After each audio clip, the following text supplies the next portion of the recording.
The lord. ఈరోజు దేవుని వాగ్దానము కీర్తనలు 1:3.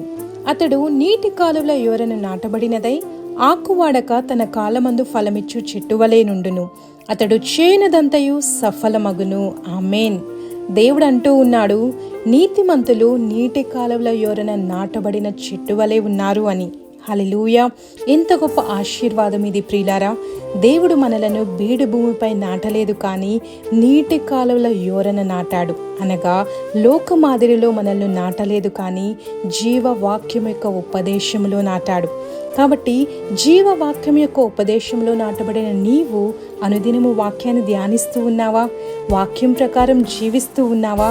ఒకసారి పరిశీలన చేసుకోవాలి ప్రియులారా.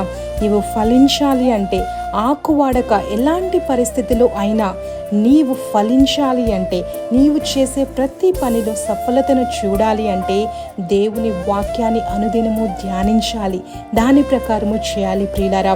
కాబట్టి యొక్క వాగ్దానమును గట్టిగా పట్టుకో. ఈ దినమే, ఈ క్షణమే నీవు తీర్మానము తీసుకో. నేను వాక్యమును ధ్యానించి వాక్యములో ఉన్న ఫలాన్ని నేను అనుభవిస్తాను అని, ఫలించే చెట్టు వలె నేను దేవుని రాజ్యంలో నిలిచి ఉంటాను అని. ఆమేన్.